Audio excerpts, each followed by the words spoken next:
Ahoy there! If you're new to the channel, I'm Heidi and I live and work aboard my narrowboat home, the Rum Wench, with my little dog Bonny. Join us as we travel the UK's canals and rivers in search of treasure and adventure.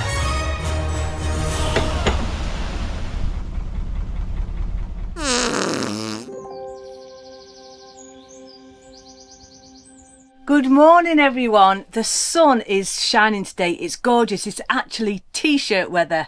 And I've just got back from doing a load of shopping in town because I'm leaving in a minute. And this was left on the boat roof. So a massive thank you for Mustang Dave.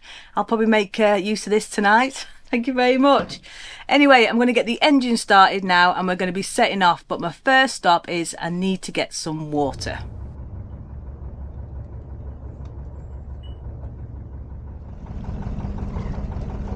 So the water and service point isn't too far, it's just underneath this swing bridge here on the left.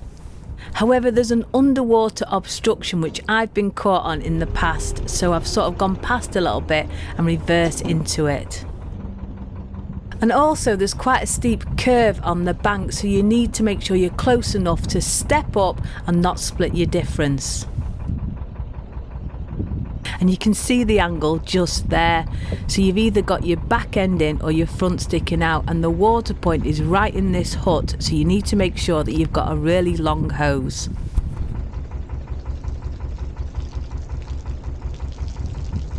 So just walk down now to the front of my boat to check that my hose is long enough. It's times like this when you wish you had a big one. So I'm currently now filling the boat up with water, but I'll tell you what, it's a little bit of a faff, this water point, because just at the back there's a bit of an underwater obstruction, which I'm aware of because one time I did get myself sort of caught on that. I managed to get myself off, but I was aware it was there and it's still there. And also the sort of bank goes at a bit of an angle. So you've either got your back sticking out or your front sticking out. Now for me, being single-handed, I always have to bring my back end in first because that's how I step off the boat with my centre rope. So my front's sticking way out. But with a little bit of faffing and walking down the gunnels with the hose, I've done it. I've put the hose in the pipe, that's filling up, so I'll have a full water tank in no time. Wash machine's on. Yeah, but there's no one around, so it's all good. But you just have to, in these sort of situations, find the best way you can just to do the task, which is filling with water today. Yeah, there may be a better way of doing this. But if I'd have gone on the other section of the corner there, my back would have been sticking out. So it's just finding whatever way works. And this works, you know, as it is. But it's great here. You can empty your else in as well. And that's the other reason why I wanted to get my back end in, so it's easy for getting the cassettes off. And once I'm filled up and the washing's done, I'm heading off then to the bottom of the boat lift. Oh, I'm going to be leaving the Weaver. And I have absolutely loved it here. I could live on this river, I really could. It's just wonderful, wonderful.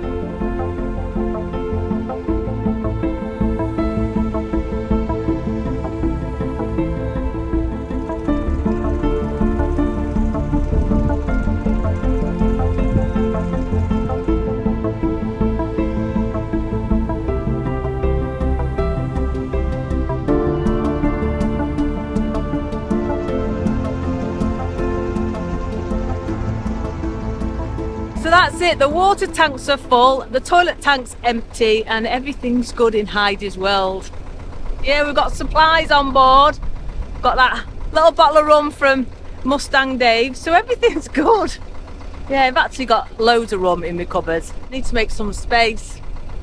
But now it's drinking rum weather, and I do apologise, by the way, for my hair.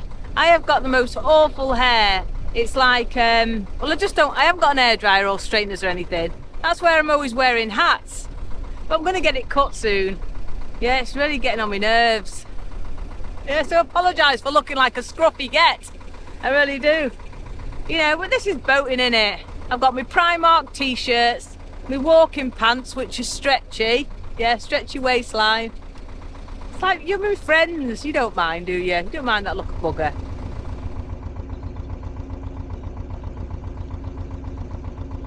So I'm heading back now to the Anderton Boat Lift. I mean, I'm going to stay another couple of days at the bottom there before my passage up, but this river is just stunning and the scenery is amazing, and I really don't want to leave. I could just happily go up and down this forever.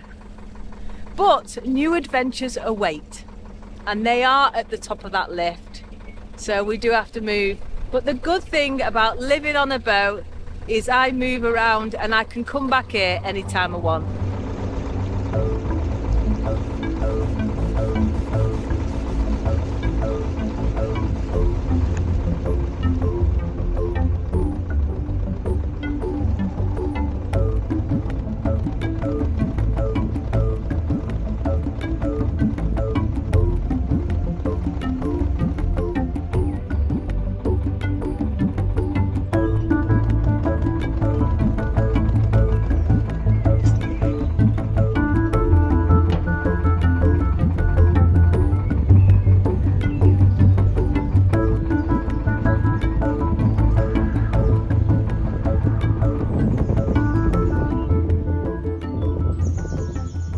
So I've just moored up here now on the floating pontoons at Anderton, and the boat lift is just there, which I'm going to go up in a couple of days.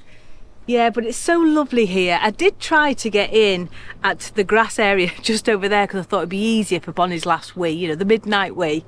But the banking was quite steep and I thought, oh God, I know what's going to happen. I would have had a rum and I got to take Bonny out midnight and I'm going to fall and break my leg. So I thought it's better to come here.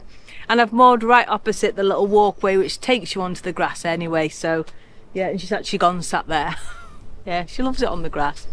So yeah, but this will do me for a couple of days. There's so many gorgeous walks around Anderton and Marbury as well. Marbury Park, you can get to that from here. So it's just wonderful. So this will do us now. But I am really going to miss my time here on this river. I just love it. And yeah, but as I said before, new adventures await. Come on, Bonds. So we've just been on a walk and I've just come in and it dawned on me that I hadn't mentioned that you do need to book the Anderton Boat Lift, whether that's coming from the canal down to the river or vice versa. But it is quite easy to do. You just go on the Canal and River Trust website, log in with your details and your boat name and that, and you can book from there. And they've got all the sort of time slots and that. But there's a little bit of a trick. It's £5 normally, but if you click next available, it's free. But you obviously need to be here in order to do that. You need to be ready because it could be in 20 minutes. But I've been on and there's nothing available for a couple of days. So I've actually booked my slot, paid for it. But yeah, just a little tip there, you know, if you want to get it for free. But it is a wonderful feat of engineering, and that £5, it's a bargain really, isn't it?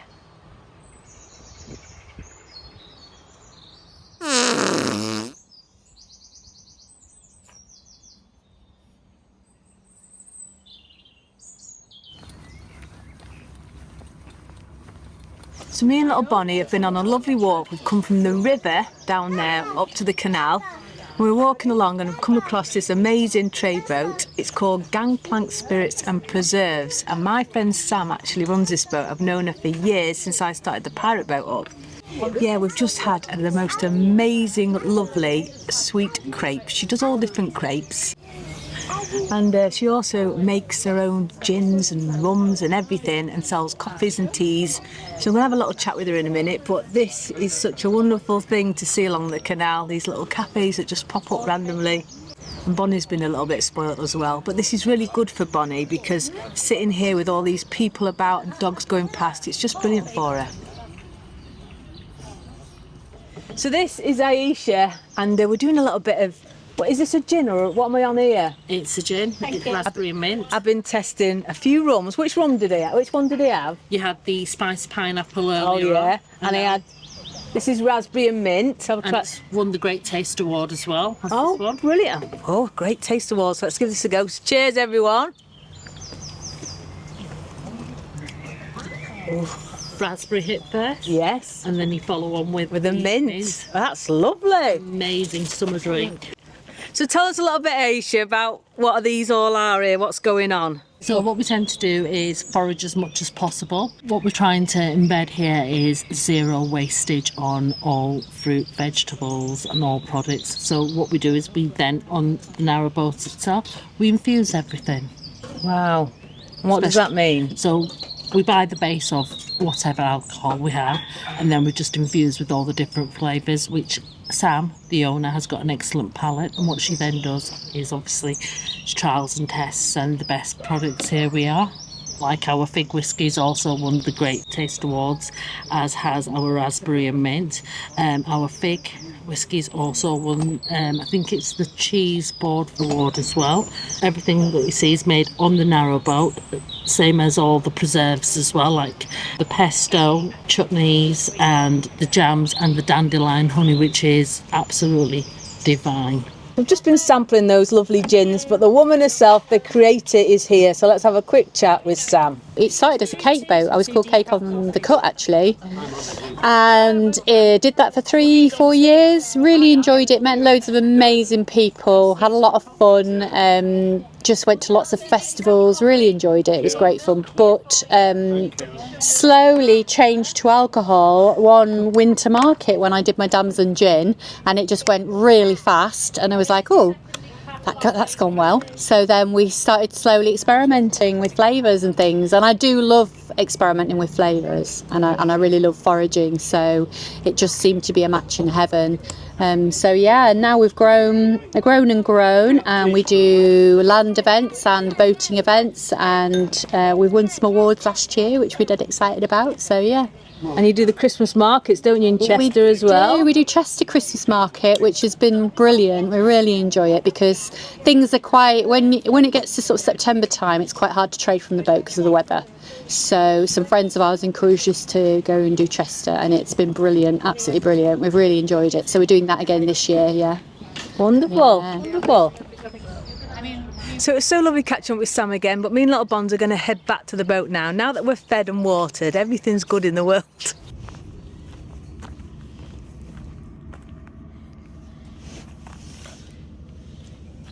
What is it?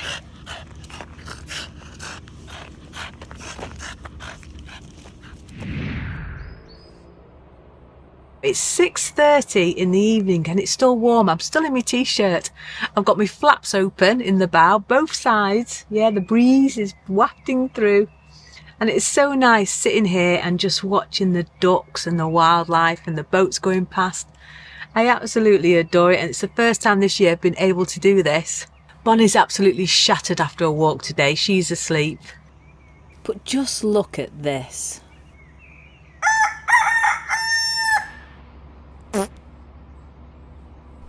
Good morning everyone. Look at me now, I'm back in a coat again. Last night about 10 o'clock the temperature dropped, and after a wonderful day yesterday being in a t-shirt, yeah, we're back in a coat again. So I might be lighting that fire again tonight, but I'm off now to take little Bonds for a walk, and let's see what today brings.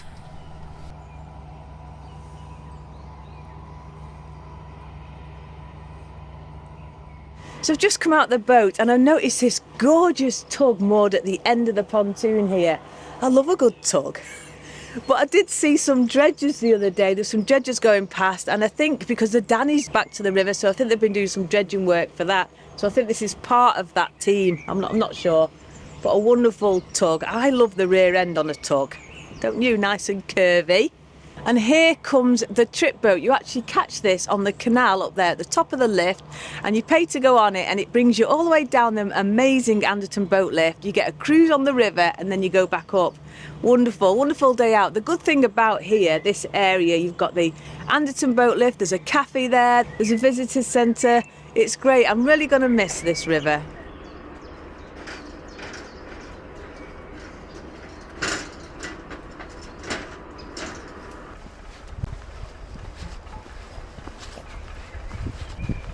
So we've just passed a firing range, and I absolutely love going on these little walks with Bonnie because we get on some right little adventures and places that I would never walk or see if I didn't have a dog.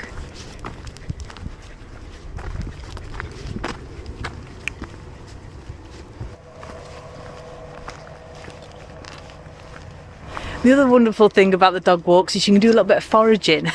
Yeah, I needed some sticks because even though it was gorgeous when I moored up, last night went quite cold, and it's cold today, so I'll get the fire lit when I get in because I'm out of kindling. Bonnie, you grab that one. Bring that one back. Bonds, sis, bring that one back. Thank you. Come on. No? Okay. Want me to take them then?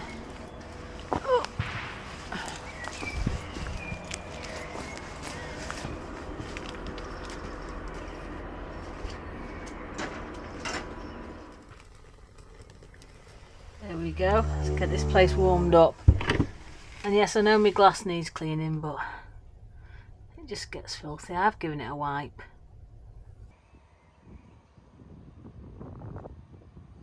So it's rum time, and the thing is I find with a dark rum is you do need a mixer. So I have got, it's the only thing I've got in, orange and pineapple squash, which I've just made up, and then I'm going to tip the rum in there. And whilst I am pouring this, just a massive thank you to this week's pirate crew.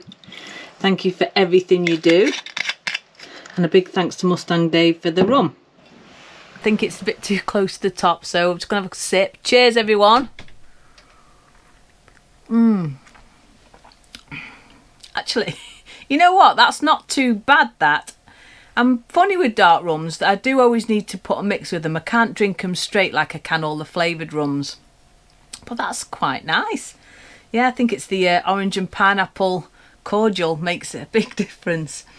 Anyway, next week's video is going to be a little bit different because there's one thing that I need to do before I leave this wonderful river. And let's put it this way, things are going to get a little bit steamy. Yeah, but for this week, I'm going to leave the video there. I really do hope you've enjoyed it. Lots of people are still asking about the ditties. Well, I'm waiting till I've got a few saved up before I start that up. So get writing. We've had a few in, which is really, really good. So it's going to be probably a week or so before I take you in that rear entrance again. Anyway, so please take care, stay safe. Thanks for watching all the way to the end. And before I go, just a massive, huge shout out to my lovely, gorgeous patrons. Take care, guys. Cheers.